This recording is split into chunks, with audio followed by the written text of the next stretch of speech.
Estamos aqui no local histórico, no município de Quixeramobim, no sertão central do Ceará.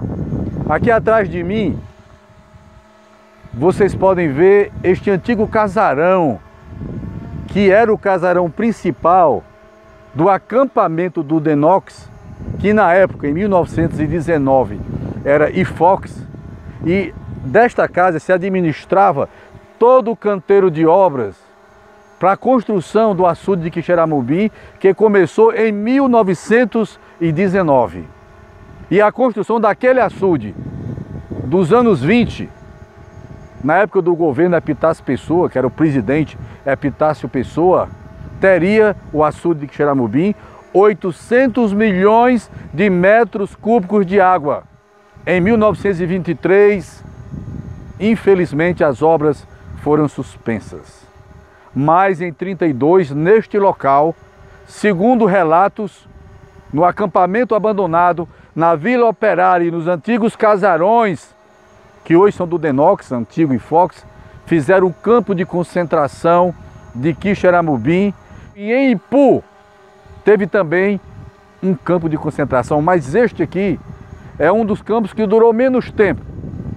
Tudo indica que os flagelados, os concentrados da época, foram transferidos para a construção do açude de Choró, um município aqui perto, que hoje é cidade, e em 32 era distrito de Quixadá e recebeu mais de 35 mil flagelados para a construção do açude. Então vocês vão conhecer então toda a área do campo de concentração de Quixeramobim. Vamos subir aqui as imagens aéreas para girar e ter uma visão de todo o sítio histórico.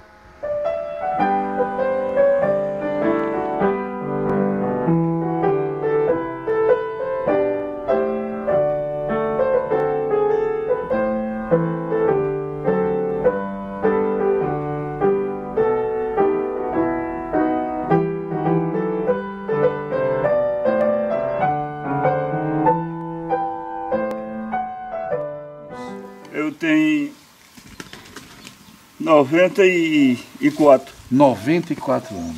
Nasci dia 4 de setembro de 1923.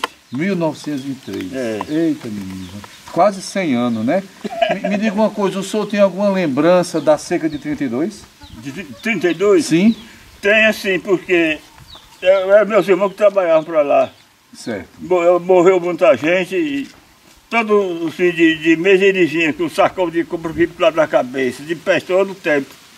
Morreu muita gente, morreu até um irmão meu, quase que entra também. Foi trabalhar e por lá adoeceu, acho que dava uma febre medonha no povo. Ele veio para casa e adoeceu. Aí ficou aí em casa doente, a mãe cuidando e tratando de todo jeito. Aí o menino voltou, que veio com ele, que era o Boltonho, meu irmão.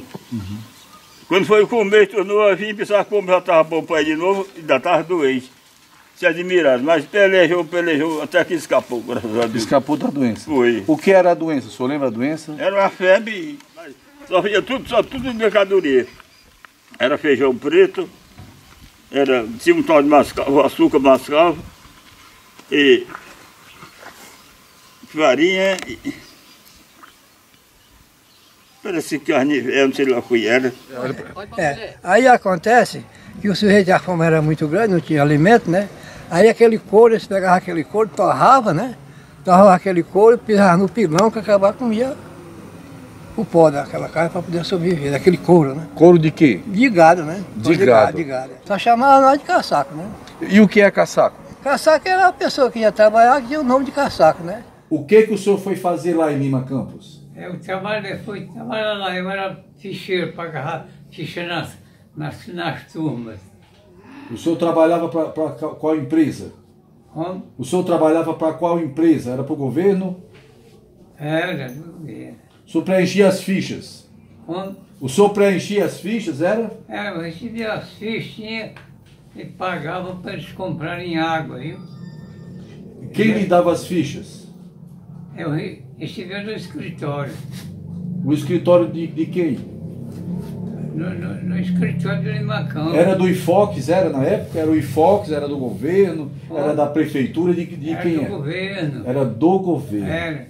Lá era o açude, irrigação e rodagem. Tinha umas 30 turmas no trecho em que eu pagava. 30 turmas. É. E cada turma tinha quantos homens? Tinha 15 homens, porque tinha as turmas de cavouqueiro, né? Era 8, 10 homens. Tinha as turmas daqueles de puxar terra, aqueles de cavadores. Tinha as turmas de pedreiros.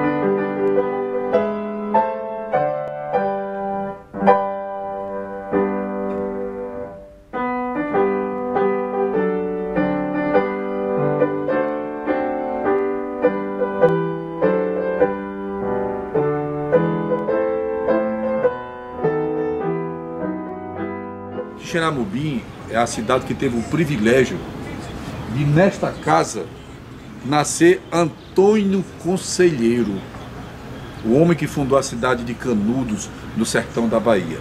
Mas aqui também, que Xeramobim teve um campo de concentração, onde era o canteiro de obra do Denox, na seca de 32. Ailton Brasil, é possível estabelecer alguma conexão entre Canudos e o campo de concentração que teve aqui na seca de 32? Olha, quando a gente fala de campo de concentração, quando fala de Nordeste, a gente tem que lembrar que o Nordeste sempre foi uma concentração de alguma coisa. Normalmente a concentração de pobreza, a concentração de falta de políticas públicas, né? Então, em toda a nossa história, teve sempre esses momentos muito fortes onde as pessoas precisavam de alguma forma sobreviver. O conselheiro consegue uma concentração de pessoas que era um campo de paz, de harmonia, de muita fartura. Então essa talvez pode ser estabelecida a grande relação nossa de conselheiro com os campos de concentração. Ele fez uma coisa diferente. O governo, em vários lugares do Nordeste, fez vários campos de concentração, mas era de pobreza, de miséria, de exploração. Eles precisavam trabalhar para apenas ganhar uma ração, não era nem alimentação, era ração.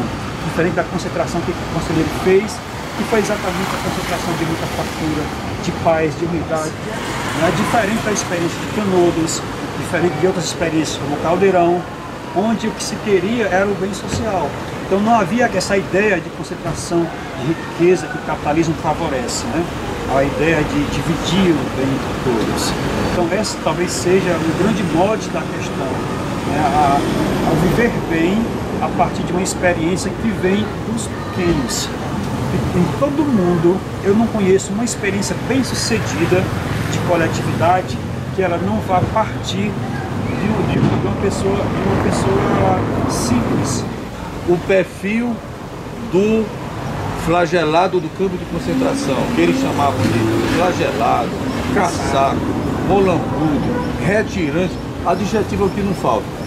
O perfil deste concentrado, os campos de concentração, tiveram 2 em Fortaleza, teve o de Xeramobim, Senador Pompeu, Cariús, Buriti no Crato e no norte do Impu. E nas outras secas também tiveram campo de concentração. O perfil desse concentrado é similar ao perfil do povo de Canudos? Bastante. E outra coisa, o pior é que a história se repete, né? O que motiva as pessoas a ir para o campo de concentração?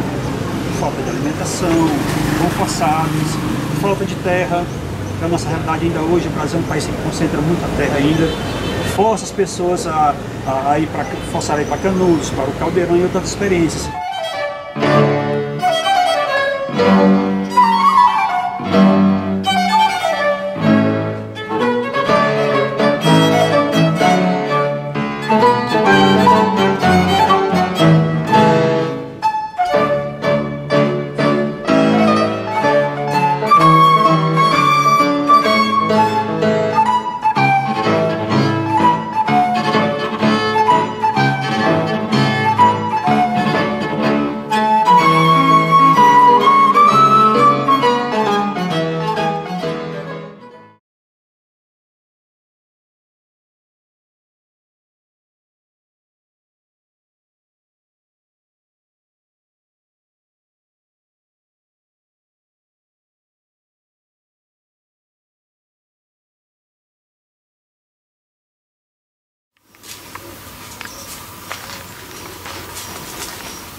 Maravilhosa esta imagem da natureza.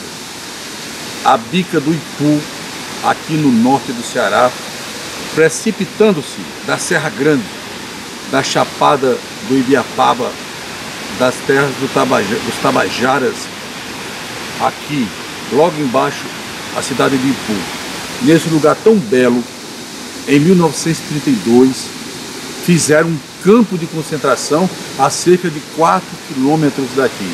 Nós estamos aqui no coração do terreno que foi destinado para o campo de concentração de 32, aqui no Ipu, né? Se a gente observar, a gente vê uma área muito ampla. Então toda essa área aqui, até mais na frente, os 200 metros mais para frente, essa área todinha aqui era a área de concentração. Nós temos para cá, como eu disse antes, ficava o curral, e toda essa área aqui, essa parte que nós estamos vendo aqui, era coberta de barracas. Segundo estimativa de 9.000 pessoas aqui. Temos o lado da cozinha para lá e também onde tinha a capela. A entrada era lá. E nós temos aqui a cidade de Ipu, a parte urbana que começa a distância mais ou menos 800 metros. A gente já chega na via que dá acesso Ipu e Poeiras, né? Chegando já no Ipu. E aqui o bairro Pedrinhas, que fica aqui menos de 2 quilômetros de distância. Né? Ô Francisco, o cemitério que enterraram os mortos fica para onde? Era do campo ou era da cidade? Não, na cidade mesmo. Era um vai e vem de padiola, principalmente de crianças. Muitas crianças, como eu disse, existe mais de 1.000 mortes e a maioria era crianças. A minha mãe dizia que cansou de ver, o seu Dedé também, que quando as padiolas, 3, 4 padiolas iam levando corpo, na volta já tinha que pegar mais e levar. Certo. E ela falava que o trem parava e o pessoal que vinha daqui da região de Crateús, Tauá, desciam aqui e vinham para cá. Não passava mais ninguém para a capital. Certo. Ficavam aqui. Certo? E a minha mãe, na época, ela tinha 8 anos de idade, veio com meu avô e mais 6, 7 irmãos para cá, ficaram aqui acampados. E infelizmente a minha mãe, 2 irmãos dela morreram aqui no campo de concentração. Eu encontrei esse registro, isso registrado nos documentos da nossa paróquia, certo. São Sebastião de Ipu, né? Certo. Então nessa área aqui era a área destinada ao campo de concentração de Ipu, isso em 1932. Olha, segundo registros, foram mais de 1.000. No campo que morreram, né? As doenças, você saberia dizer quais? Olha, era a cólera, né? Certo. Tipo sarampo, a mamãe falava, eu me lembro muito quando a gente falava nesse assunto, que era muita diarreia, muito vômito. Olha, durante esse tempo de pesquisa,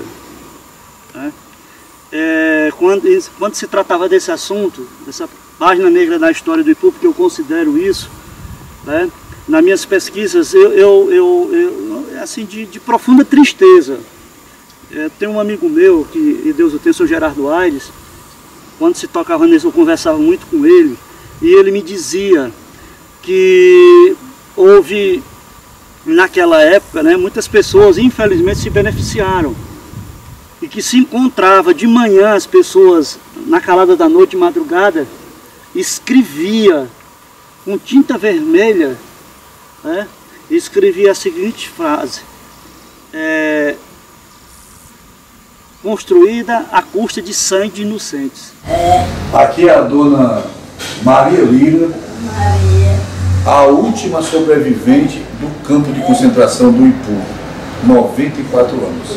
A dona Maria, de certa maneira, ela perdeu um pouco a memória, mas aqui está para ajudar aqui a filha dela, que de tanto conviver, por ouvir dizer dela, pode nos dizer tudo que ela viveu, porque traumatizada pela experiência vivida no campo de concentração, todos os filhos dela são conhecedores da história, porque ela transmitiu para as novas gerações. Francisca, o que é que, na sua opinião, foi mais traumático para sua mãe quando ela ficou lá no campo de concentração do Ipu? É porque era muita dificuldade e ela morava até no sertão, tá? Que sertão? No sertão da Cachoeira, do município de Hidrolândia. Certo. Tá entendendo? Aí pelas dificuldades que tinha lá, vieram aqui para a cidade.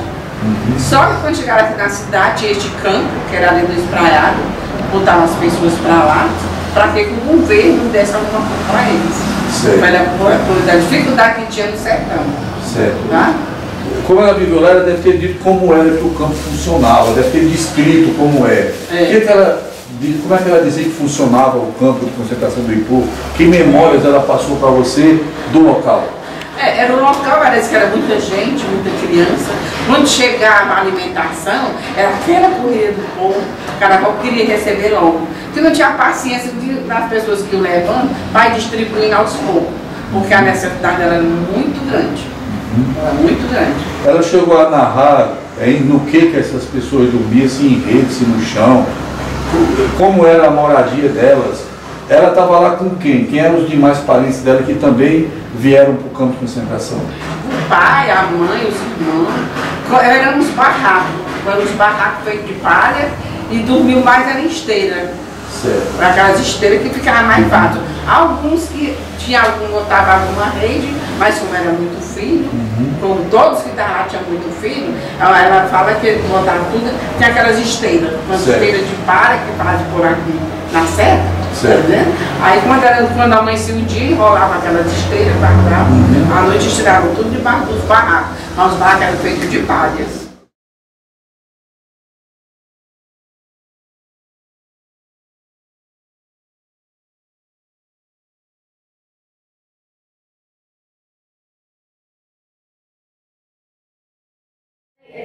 Os campos de concentração eles vão ser resultados de quê? Justamente dessa tentativa dos mais bem-sucedidos financeiramente, que a gente chama de elite, não é? De não conviver com esse pessoal. Então, lá em Fortaleza, né, as famílias se incomodavam com a presença desses retirantes, desses flagelados, né, pelas ruas. Era um convívio de sujeira e incomodava. Então, o campo de concentração ele também vai ser essa forma de excluir, não é? De tirar de perto os mais pobres, os feios, os sujos, os ignorantes. E não se pensava nessa questão da humanidade. O que se ia fazer com esse pessoal? Porque, como Raimundo falou, era decretar a morte deles, né? Colocar todo mundo naquela situação sem condições, nem de um alimento bom, não tinha condição de sobreviver. Então, realmente se cita das muitas mortes que havia e se carregava aqui para o cemitério municipal da cidade, mas acontece também que se enterrava lá por perto, principalmente os bebês, né? Criancinhas mortas que até hoje tem lá, não sei se você foi ver, mas tem algumas valazinhas com umas cruzes que eram de bebês, né? E um dos relatos que foi mais doloroso para mim, enquanto pesquisadora, foi ouvir o relato que a Budinha fez da mãe dela quando perdeu o filho de 6 meses de idade, né? Que era o João. Então, ela fala, tá? A memória que ela tinha, né, da mãe desgotando, era a forma que ela falava, desgotando os peitos, porque o seio cheio de leite não tinha o bebê.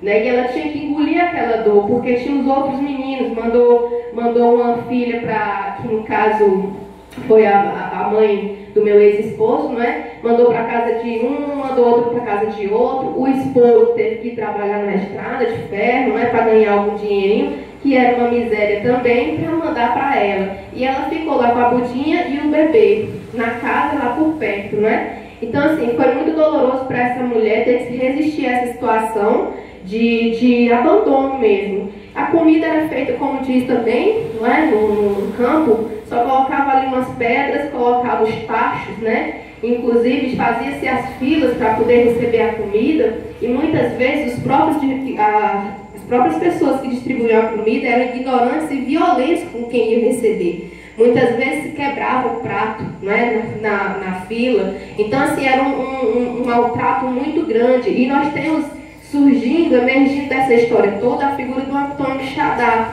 que era cunhado, então, do prefeito Joaquim Lima. E ele surge em todas as memórias, em todas as falas citadas como o demônio, quase, né? A pessoa que foi lá para maltratar o pessoal, chegava lá com muita brutalidade, e ele era responsável pelo campo de concentração.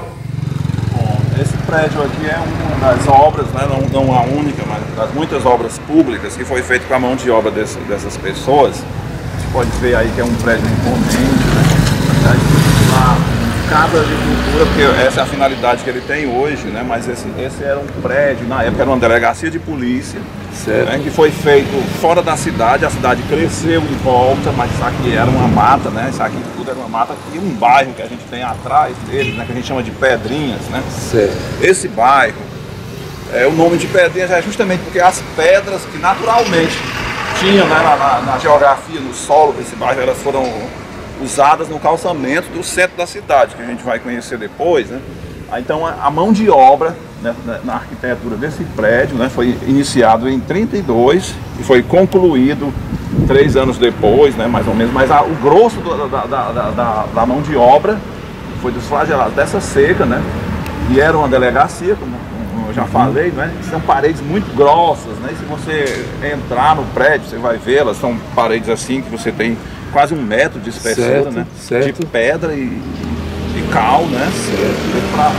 É inclusive um prédio de vigilância, né? Para vigiar a população, porque muitas dessas pessoas se estabeleceram no bairro, que era um bairro pobre, né? Havia uma população parda, uma população mestiça, indígena, cabocla e tal, que veio para essa concentração e que era vítima de preconceito até recentemente, né? Desse lado aqui você tem um cemitério, né?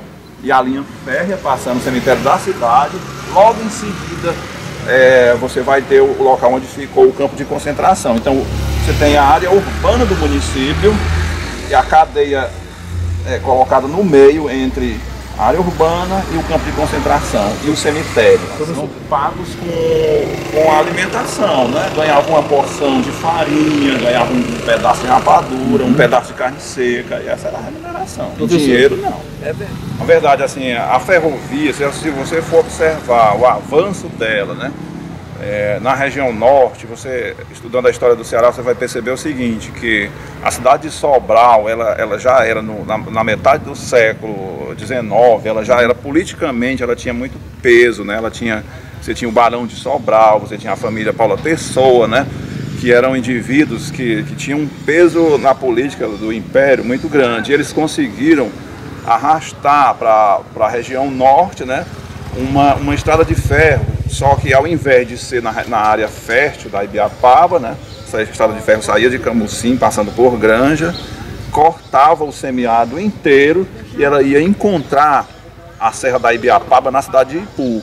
Então ela foi pensada na monarquia na seca de 77, aí ela foi em seguida, ao final dessa seca, em 79, ela foi abandonada, mas a obra já chegou à cidade de Sobral, né? Aí na seca de 1888 ela chega ao Ipu, certo? E essa estação aqui é inaugurada em 1894, quer dizer que mesmo depois de uma seca continuaram as obras, que faltava só o acabamento e tal, né? Com mão de obra da população pobre, né, local, né? E na seca de 15 também foi dada continuidade à estrada de ferro. Na de 19 chegou no povoado da cidade vizinha, né, de Ipueiras, né? Certo. E na seca de 32 atingiu a região do Piauí, né? Ela teve um propósito, né, de ligar o sertão aqui do entorno, pegando a desembocadura da Ibiapaba ao litoral, né?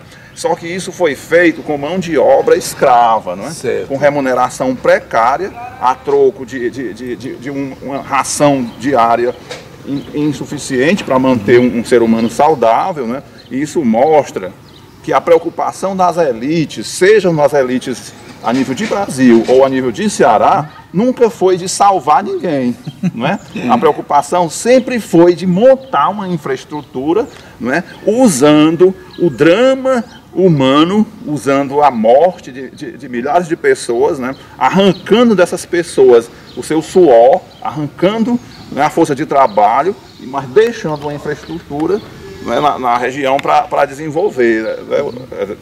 Permitiu o escoamento da produção, né? Permitiu o desenvolvimento do comércio, da agricultura e da pecuária, né? Então, olha, a mortandade nas concentrações, elas eram tão previsíveis que, no caso do Campo do Ipu, antes dele ser construído, ele já foi pensado estrategicamente para ser colocado ao lado de um cemitério, para que aquela mortalidade daquelas pessoas já fossem desovados aqueles corpos humanos no cemitério, aquelas multidões de crianças, de idosos que morriam diariamente ali, né? Isso mostra a desumanidade dessas elites, porque essas pessoas não estavam preocupadas com as vidas humanas que estavam envolvidas na concentração. Nunca foi a preocupação dos governos salvar ninguém. Olha quanta beleza da estação. Olha quanta matemática, física e perfeição racional na linha férrea. Mas por trás disso há um drama, há trabalho escravo. E fica uma perguntinha, porque mesmo fazendo tudo isso, a malha ferroviária está abandonada? Essa malha ferroviária, se é utilizada hoje para trem que carrega carga, a malha Fortaleza-Crato foi totalmente abandonada, está sendo destruída, ou seja, não valorizam nenhuma obra que eles fizeram à custa de trabalho escravo dos flagelados. O que é realmente, professor, uma vergonha chocante e inaceitável. Eu vou com o professor até a estação, conhecê-la por dentro e nos acompanhe para conhecer a estação.